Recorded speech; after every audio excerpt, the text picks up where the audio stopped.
গতকালই যখন প্রথম দফায় আমার উপর হামলা হয়, তখন আমরা পুলিশের ঊর্ধ্বতন কর্মকর্তাদের সাথে কথা বলেছি এবং আমরা জানিয়েছি আমরা মামলা করতে চাই। আমরা তাদেরকে জানিয়েছি গতকাল যেহেতু দ্বিতীয় দফায় আমাদের উপর যে হামলা হয়েছে, সেই হামলায় সেনাবাহিনী জড়িত এবং পুলিশেরও ভূমিকা ছিল, তবে সব থেকে বেপরোয়া আচরণ করেছে সেনাবাহিনীর কতিপয় সদস্য।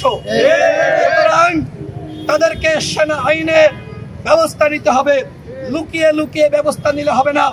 গতকাল সেনাবাহিনীর পক্ষ থেকে যে বিবৃতি দেওয়া হয়েছে, আপনারা কিন্তু মিডিয়ার ভাইরা সেটি প্রচার করেন নাই, যে আমরা কিন্তু প্রতিক্রিয়া জানিয়ে সেনাবাহিনীর বিবৃতি আমরা প্রত্যাখ্যান করেছি এবং এরপরেও সেনাবাহিনীর ঊর্ধ্বতন কর্মকর্তার সাথে আমাদের যোগাযোগ হয়েছে, তারা আমাদের সাথে কথা বলেছেন। আমি তাদেরকে স্পষ্টভাবে বলেছি এই ঘটনার সাথে যারা জড়িত তাদেরকে অবশ্যই ব্যবস্থা নিতে হবে। আমরা অবশ্যই পুলিশের বিরুদ্ধে এবং সেনাবাহিনীর যারা ছিল তাদের নামে মামলা দিতে চাই, কিন্তু আমার প্রশ্ন হলো সেনাবাহিনীর নামে কি থানায় মামলা নেওয়া হবে? গতকাল আপনারা দেখেছেন নুরুল আকবরের উপর আমাদের উপর যে হামলা হয়েছে, বিভিন্ন পেজ থেকে লাইভ করা হয়েছিল, সেই লাইভগুলো কিন্তু ডিলিট করে দেওয়া হয়েছে। ডিজিএফআই চাপ ছাড়া এই লাইভগুলো ডিলিট হতে পারে না।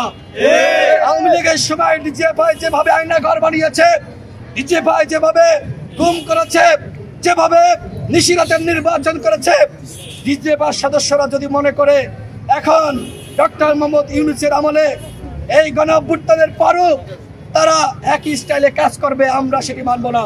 সর্বশেষ বক্তব্য, আমার কাছে স্পষ্ট তথ্য এসেছে ডিজিএফআইর সাথে জাতীয় পার্টির দেন দরবার চলছে।